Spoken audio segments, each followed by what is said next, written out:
Suatu pagi terlihat ada seorang pria bernama Andrew sedang buru-buru berangkat kerja. Dia berusaha secepat mungkin sampai kantor duluan sebelum bosnya datang. Sementara di apartemen, bos Andrew bernama Margaret atau biasa dipanggil Maggie sedang bersiap-siap berangkat. Maggie ini adalah kepala editor di suatu perusahaan penerbit buku kota Boston, Amerika Serikat. Di kantor, seluruh karyawan sangat takut pada Maggie karena sifatnya yang galak dan perfeksionis. Mereka semua diam-diam menyebutnya nenek sihir.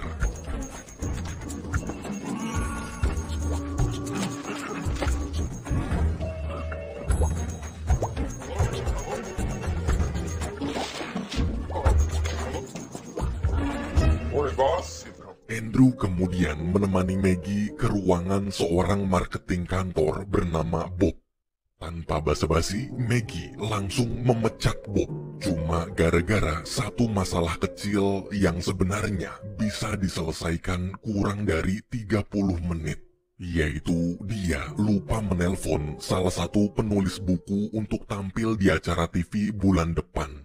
Padahal tinggal diingetin aja Bob bisa nelpon si penulis dan masalah selesai. Tapi bos galak itu lebih milih mecat Bob. Waktu kembali ke ruangannya, Maggie menyuruh Andrew lembur hari Minggu untuk menyelesaikan sisa pekerjaan Bob yang belum selesai. Andrew di situ keberatan karena hari Minggu dia sudah ada rencana mau pulang kampung ke rumah orang tuanya di Alaska untuk merayakan ulang tahun ke-90 neneknya. Tapi Maggie tak peduli. Jika hari Minggu nggak datang, maka dia nggak akan segan-segan mecat Andrew juga. Mendengar ancaman barusan, Andrew cuma bisa istighfar. Siangnya Maggie dipanggil ke ruangan atasan. Atasan memberitahu bahwa perpanjangan visa Maggie di Amerika ditolak. Jadi Maggie ini adalah imigran dari Kanada. Kebetulan tahun ini visanya habis dan sedang dalam proses perpanjangan. Selama proses itu belum selesai, Maggie dilarang pergi kemana-mana dulu. Tapi ternyata beberapa hari lalu Maggie ketahuan pergi ke luar negeri gara-gara takut proyeknya tak berjalan lancar. Padahal sudah ada anak buahnya yang bertugas di sana. Namun karena Maggie tak pernah bisa percaya siapapun, dia jadi selalu turun tangan sendiri. Akibat pelanggaran tersebut, Maggie jadi terancam dideportase dari Amerika, atau dengan kata lain, dipulangkan ke Kanada secara paksa. Itu artinya Maggie otomatis juga akan dipecat. Dan kandidat terkuat untuk menggantikan posisinya adalah Bob, pria yang baru aja dia pecat tadi. Di tengah obrolan, Andrew datang. Seketika Maggie dapat ide. Karena tak ingin kehilangan pekerjaannya, Maggie spontan bilang kalau sebenarnya dia dan Andrew sebentar lagi akan segera menikah. Secara hukum, bila Maggie menikah dengan Andrew yang berkewarganegaraan Amerika, maka dia tak akan dideportase. Andrew di situ cuma bisa diem, ngangguk-ngangguk doang. Dia peka pasti Maggie sedang ada masalah. Untungnya atasan percaya, lalu menyuruh Maggie buru-buru mengurus berkas-berkas pernikahan ke kantor imigrasi agar masalah ini bisa cepat selesai.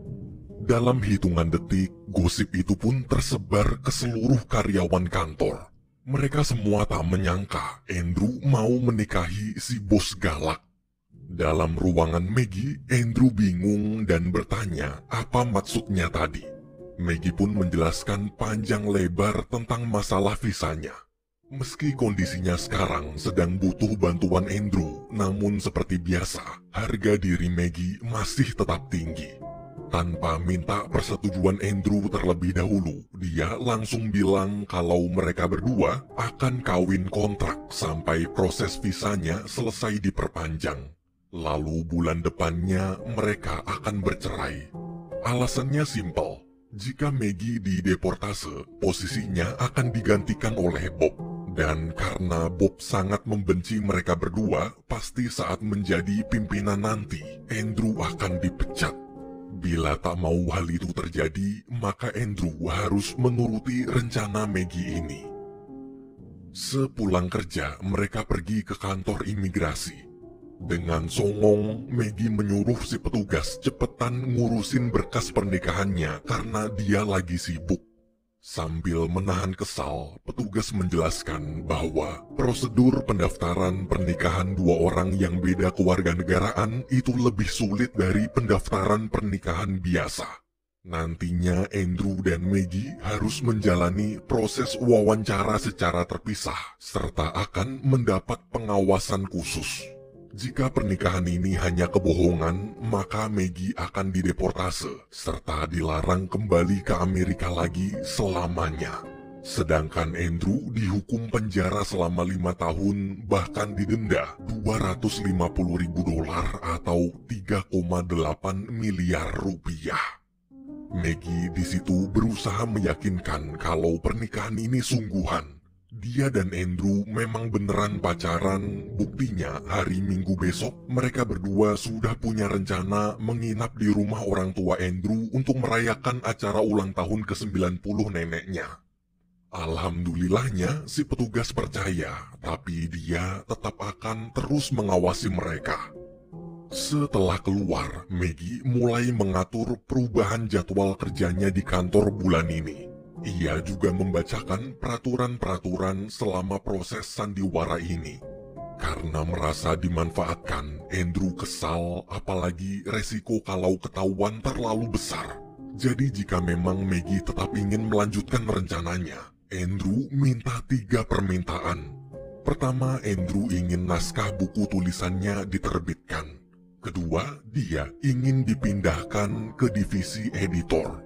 Dan yang terakhir, Maggie, si bos cewek galak berharga diri tinggi, harus berlutut memohon agar Andrew mau menikahinya. Mendengar permintaan nomor 3, Maggie shock. Namun kondisinya sekarang sangat terpojok. Dia butuh sekali bantuan Andrew.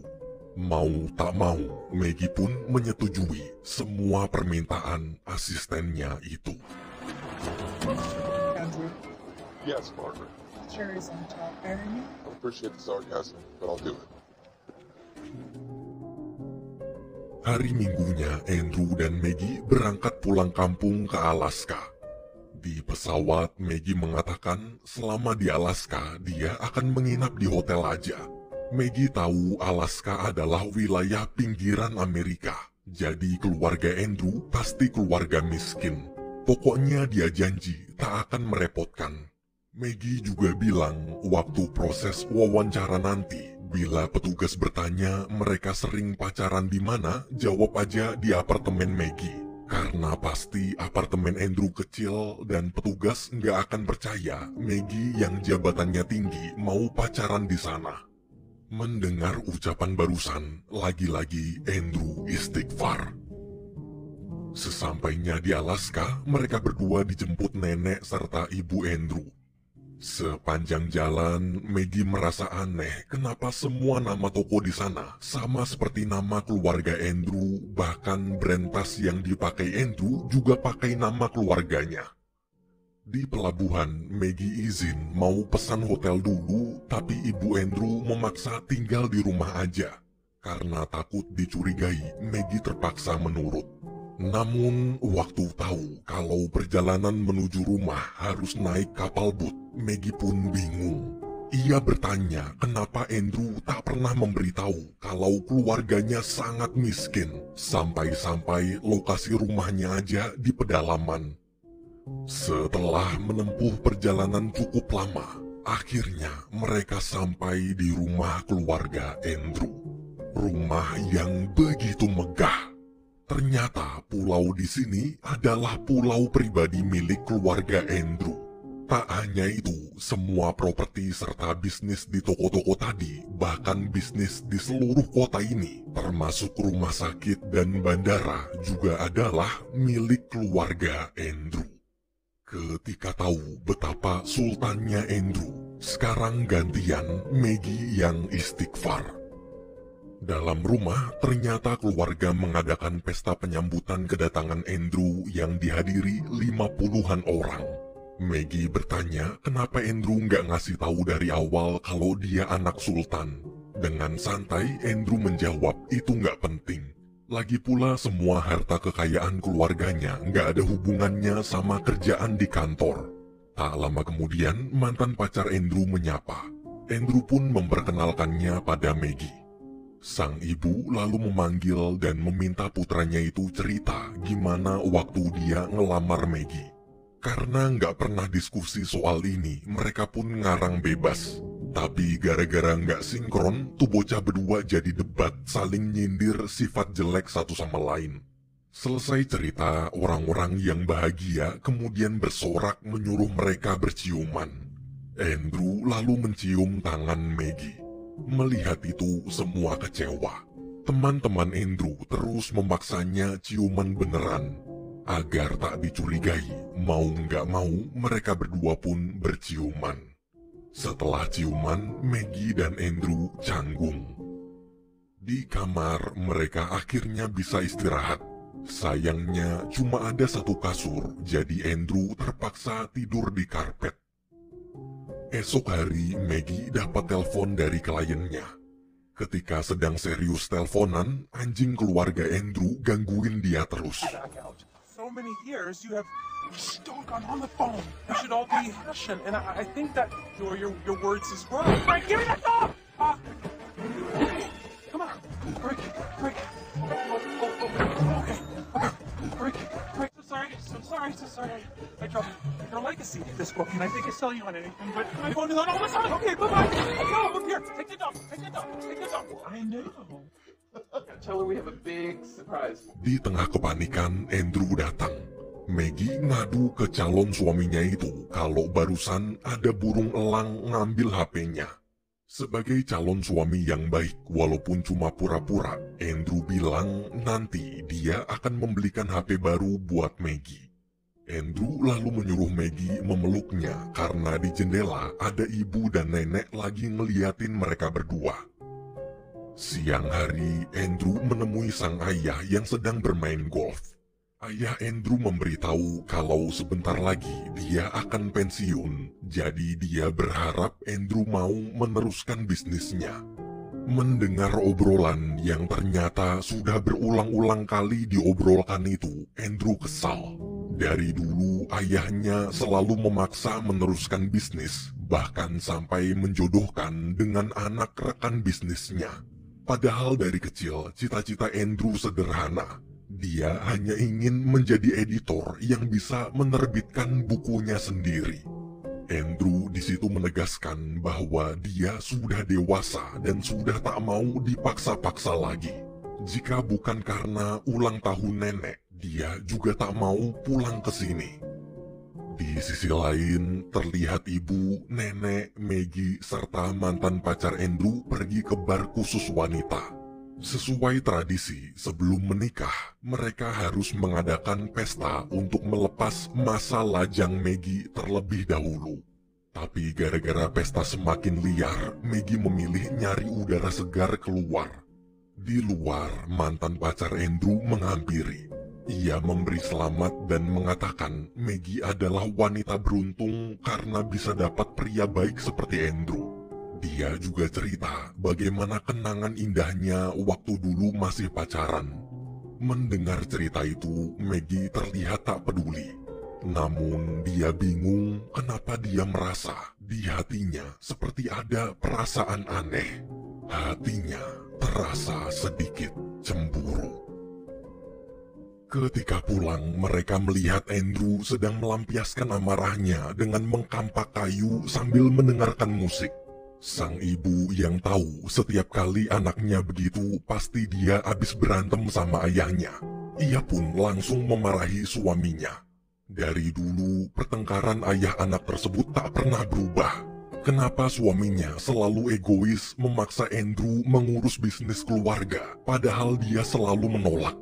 Ibu Andrew ingin sekali aja suaminya mengalah dan menerima pilihan hidup putra mereka satu-satunya itu. Dari kejauhan, Maggie tak sengaja mendengar pertengkaran barusan. Saat selesai mandi, Maggie kaget Andrew masuk nggak ngetuk pintu dulu. Mereka berdua pun saling canggung. Malamnya, waktu mau tidur, Maggie bertanya kenapa Andrew lebih memilih menjadi editor daripada meneruskan bisnis keluarga. Andrew menjawab, dia juga manusia biasa yang punya cita-cita. Mungkin cita-citanya bukan sesuatu yang hebat, cuma jadi editor. Tapi bagaimanapun juga, itu tetap cita-citanya dari kecil. Karena terbawa suasana, Maggie lalu menceritakan kisah hidupnya juga. Ia adalah anak sebatang kara. Dulu dari Kanada, Maggie pergi ke Amerika tanpa punya siapa-siapa. Ia bertahan hidup dan berjuang sendirian hingga akhirnya bisa bekerja di perusahaan besar, bahkan sampai punya jabatan tinggi seperti sekarang. Mungkin karena kerasnya kehidupan di masa lalu itulah, perlahan-lahan sifatnya berubah jadi menyebalkan. Mendengar cerita Maggie, pandangan Andrew mulai berubah. Dia mulai mengerti sebenarnya bos galaknya itu sama seperti wanita-wanita lain. Maggie sebenarnya adalah wanita rapuh yang butuh kasih sayang. Namun semua kelemahan dalam dirinya dia coba tutupi dengan sifat galaknya.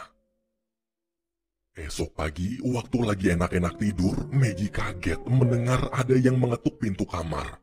Maggie pun panik dan langsung membangunkan Andrew lalu menyuruhnya pindah ke kasur. Saat keluarga Andrew masuk, nggak ada angin, nggak ada hujan, tiba-tiba nenek menyuruh Andrew dan Maggie memajukan hari pernikahan jadi besok, biar bisa barengan sama hari ulang tahun nenek. Mereka berdua pun kaget sambil mencoba mencari-cari alasan untuk menolak. Tapi karena terus-menerus didesak, mau nggak mau mereka terpaksa setuju. Sang ibu berkata, Maggie dan Andrew tak perlu khawatir. Dia bersama para anggota keluarga lainlah yang akan menyiapkan persiapan pernikahannya nanti. Ketika semua pergi, Andrew panik. Seluruh keluarganya sekarang sudah ikut campur terlalu dalam. Ia takut bila besok menikah lalu bulan depannya mereka bercerai, nenek pasti akan kena serangan jantung. Melihat Andrew gelisah, tanpa sadar, Maggie langsung memeluk lalu berusaha menenangkan kekasih palsunya itu. Saat mulai tenang, mereka berdua baru sadar dan jadi salah tingkah. Siangnya, karena terlalu malu, Maggie jalan-jalan naik sepeda untuk menenangkan pikiran. Tapi bukannya tenang, perasaannya malah campur aduk setiap kali ingat tindakan bodohnya meluk Andrew tadi pagi. Di tengah jalan, dia mendengar ada suara aneh dari dalam hutan. Waktu diperiksa, ternyata itu si nenek. Nenek terlihat sedang melakukan ritual seperti pawang hujan untuk melancarkan acara pernikahan cucunya besok. Waktu disapa, nenek lalu menyuruh Maggie ikut menari bersamanya. Agar tak dianggap cucu durhaka, Maggie pun menurut dan ikut menari. Tapi, tuh bocah malah ngedance. Oh, you bitches go. The window. The window. Let me see you get look. Scared you scared. Stop. Woo, now wheel it. Pas lagi asik-asiknya joget, Andrew datang ngajakin Maggie beli HP baru. Maggie pun malu. Dia tak menyangka Andrew dari tadi melihatnya. Di toko, setelah membeli HP baru, Maggie bilang kalau dia harus membalas email dari kliennya. Karena HP baru itu bukan smartphone, Andrew lalu mengajaknya ke warnet. Pas Maggie lagi make komputer, dari jendela dia ngeliat Andrew ngobrol sama mantannya. Maggie di situ cemburu. Satu sisi dia merasa seperti mulai menyukai Andrew, tapi di sisi lain dia juga sadar diri. Andrew pasti tak mungkin menyukainya. Di jalan pulang, mereka bertemu ibu dan nenek Andrew.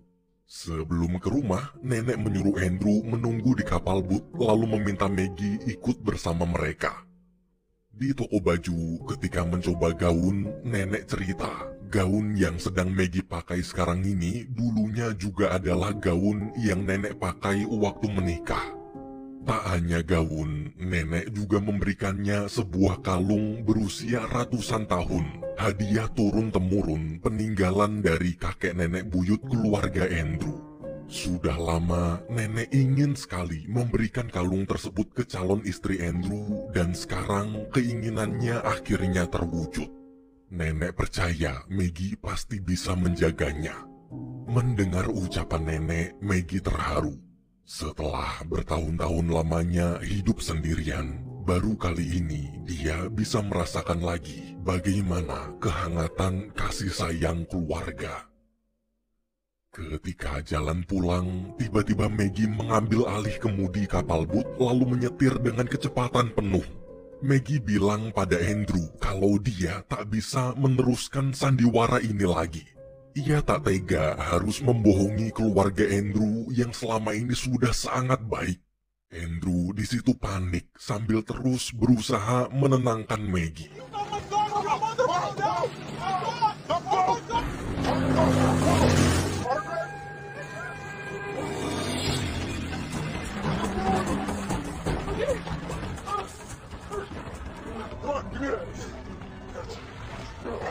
Beruntung Maggie selamat.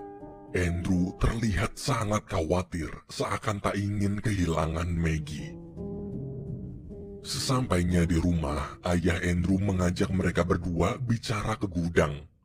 Ternyata di sana ada petugas imigrasi menunggu. Petugas mengatakan dia dan ayah Andrew sudah tahu kalau hubungan mereka berdua ini settingan, hanya demi memuluskan proses visa Maggie aja. Petugas mengancam lebih baik Andrew jujur daripada di penjara. Mendengar ancaman tersebut, bukannya takut, Andrew malah muak. Ia bertanya kenapa ayahnya selalu ikut campur masalah pribadinya, bahkan sampai mengadu ke petugas imigrasi. Andrew tahu ayahnya melakukan semua ini pasti agar Andrew berhenti bekerja sebagai editor, lalu meneruskan bisnis keluarga. Dengan tegas, Andrew berkata, dia sangat mencintai Maggie. Apapun yang terjadi, dia tetap akan menikah dan bersumpah akan membuat Maggie menjadi wanita paling bahagia di dunia ini. Mendengar ketegasan anaknya, ayah Andrew pun terdiam. Malam hari menjelang hari pernikahan besok, Andrew dan Maggie harus tidur terpisah. Semalaman Andrew tak bisa tidur. Ucapannya tadi memang dia ucapkan sungguh-sungguh, tapi dia tak yakin apakah Maggie juga menyukainya. Di kamar, Maggie juga tak bisa tidur. Ia tersentuh dengan ucapan Andrew tadi, tapi dia tahu Andrew tak mungkin sungguh-sungguh mencintainya. Selain itu, Maggie juga merasa bersalah. Ia tahu selama di sini dia hanya membuat masalah untuk Andrew dan keluarganya. Keesokan harinya, hari yang dinanti-nantikan pun tiba. Seluruh keluarga besar terlihat begitu bahagia. Petugas imigrasi ikut hadir di sana. Awalnya semua berjalan lancar. Namun saat ingin mengucap janji suci, tiba-tiba Maggie berhenti. Di hadapan keluarga besar Andrew, Maggie mengakui sandiwara pernikahan mereka berdua. Semenjak Maggie masuk ke dalam keluarga ini, dia merasakan begitu banyak kebaikan dan kehangatan yang tak pernah dia rasakan sebelumnya. Demi melindungi Andrew, Maggie mengaku pada petugas imigrasi kalau dialah yang merencanakan pernikahan ini. Andrew hanya korban karena diancam dipecat jika menolak. Setelah membongkar semuanya, Maggie langsung pergi dari sana. Andrew pun berusaha menenangkan kekacauan sambil terus memikirkan Maggie. Waktu mencoba mengejar, sayangnya di kamar dia hanya menemukan baju pernikahan, naskah buku tulisan Andrew, dan selembar surat perpisahan. Di surat, Maggie meminta maaf. Sebenarnya naskah buku tulisan Andrew itu sangat bagus. Tapi dari dulu dia sengaja tak pernah mau menerbitkannya karena takut kehilangan asisten hebat seperti Andrew.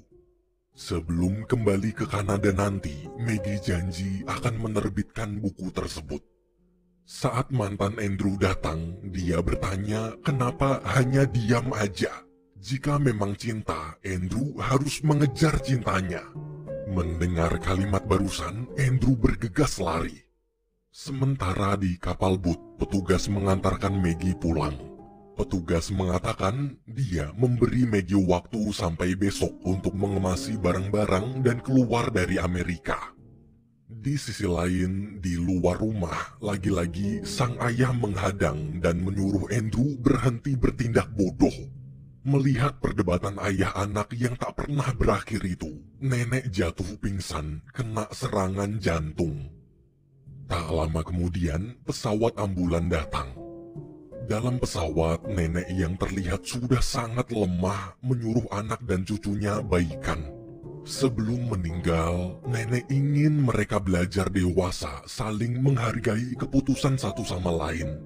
Akhirnya, demi sang nenek, Andrew dan ayahnya pun berjanji nggak akan berantem lagi. Melihat keluarganya akur, nenek lega. Kini nenek merasa sudah bisa pergi dengan tenang. Perlahan-lahan dia mulai memejamkan mata untuk selamanya. Tapi bohong, nenek ingat mereka harus buru-buru mengejar Maggie ke bandara. Karena kenal sama pilot pesawatnya, nenek lalu mengancam si pilot putar arah menuju bandara atau dia bakal ngadu ke ibunya si pilot. Sesampainya di bandara, Andrew berusaha menghubungi temannya yang kerja di menara komunikasi agar membantu menghentikan pesawat menuju kota Boston. Namun Andrew terlambat. Keesokan harinya, terlihat Maggie sedang membereskan barang-barang ruang kantornya. Ketika dia meminta bantuan salah satu karyawan, Andrew datang. Sambil ngos-ngosan karena habis lari, Andrew marah dan menyuruh Maggie jangan pergi. Jangan berani-berani pergi setelah menghancurkan hidupnya. Apa Maggie tahu bagaimana rasanya 3 tahun bekerja menjadi asisten bos galak? Rasanya seperti menjadi Iron Man. Mentalnya benar-benar hancur. Bahkan kemarin Maggie juga menghancurkan acara pernikahan yang telah susah payah mereka berdua persiapkan. Tapi dari semua itu, yang paling menyakitkan adalah Maggie telah menghancurkan hatinya. Bos galak, bawel, ngeselin yang sudah mulai dia sukai pergi meninggalkannya. Sekarang Maggie harus bertanggung jawab. Maggie tak boleh pergi meninggalkannya lagi karena Andrew tak ingin kehilangan wanita yang dia cintai. Andrew lalu mengungkapkan cintanya dan memberanikan diri melamar bos galaknya itu. Saat tahu pria yang dia cintai ternyata juga mencintainya, Maggie terharu. Dengan bahagia, ia pun menerima lamaran Andrew.